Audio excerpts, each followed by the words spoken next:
Bienvenido a Perú Educado para un Mundo Mejor. Hoy nos vamos a adentrar en una de las figuras más influyentes y sin duda más debatidas de toda la historia.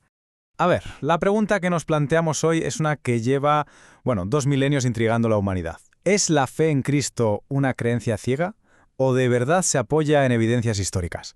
Para explorarlo, vamos a sumergirnos en los argumentos de un erudito cristiano, Wes Hoff.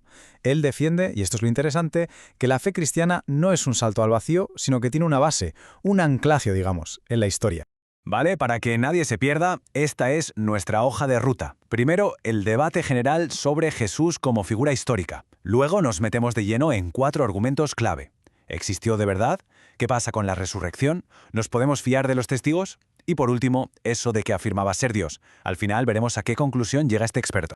Muy bien, vamos al lío. La premisa de Wes Hoff es, cuanto menos, atrevida. Lo que él sostiene es que el Nuevo Testamento, en gran parte, no solo es cierto, sino que, ojo, se puede demostrar. No lo plantea como un libro de fe que hay que aceptar y punto, sino como un documento histórico, uno que se puede y, según él, se debe examinar con lupa. Y claro, la pregunta es, ¿cómo se analiza un texto tan antiguo? Pues con lo que los expertos llaman el método historiográfico. Es básicamente el kit de herramientas de cualquier historiador. ¿Qué hacen? Buscan las fuentes más antiguas, las que están más cerca de los hechos, idealmente de gente que lo vio con sus propios ojos, y luego las analizan. La idea de Hoff es que sí, vale, los evangelios son textos religiosos, pero también son fuentes históricas, y como tal, hay que tratarlos. Venga, vamos con el primer argumento, el más básico de todos. Porque antes de hablar de milagros o de si era divino o no, hay que empezar por el principio.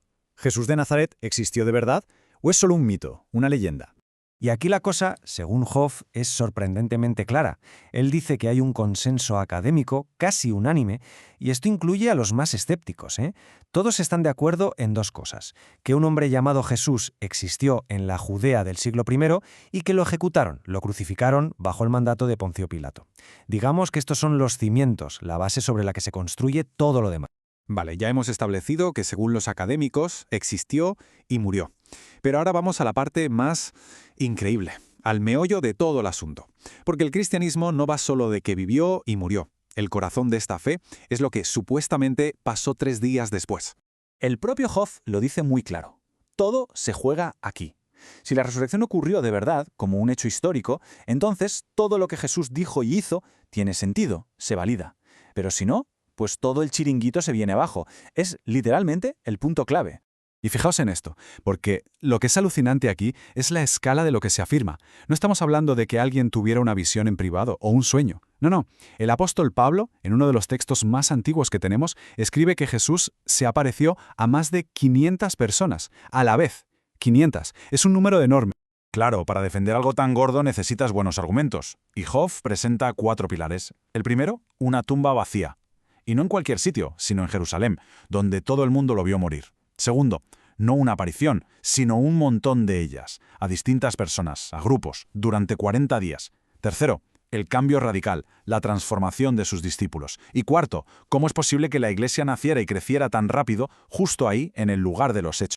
Pero claro, todo esto se apoya en los testigos. Y aquí es donde la gente suele decir, un momento, ¿de verdad nos podemos fiar de lo que contaba gente de hace 2000 años? Es la objeción más lógica, ¿no? Pues bien, aquí vemos cómo se responde a ese escepticismo.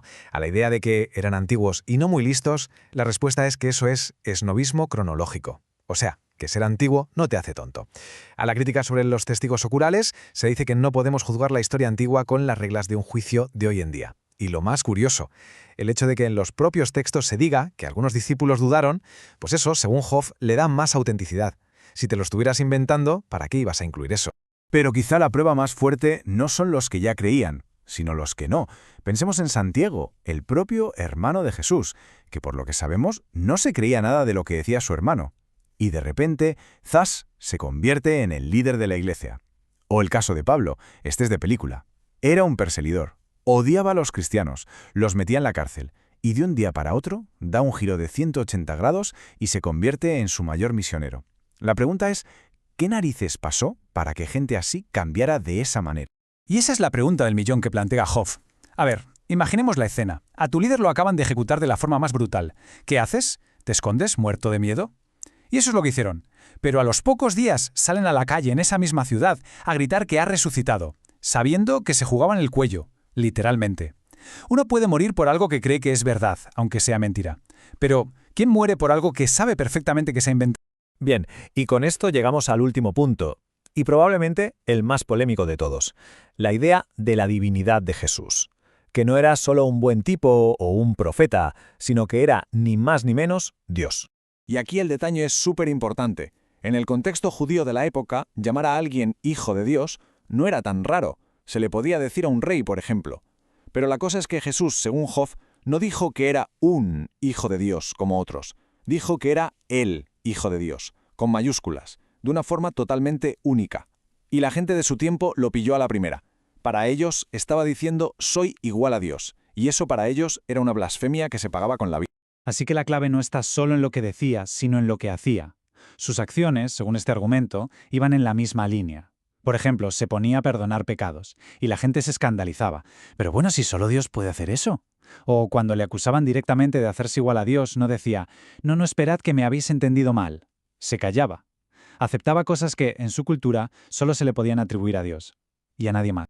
Bueno, pues después de este recorrido por la existencia, la resurrección, los testigos y la divinidad, llegamos a la hora de la verdad, al veredicto final. ¿Qué hacemos con toda esta información sobre la mesa? Una de las cosas que más se suele decir es, vale, pero hay miles de religiones, miles de dioses, ¿por qué este iba a ser el único verdadero? La respuesta de Hoff a esto es una analogía que se entiende muy bien. Imagina que la policía busca un culpable entre millones de personas.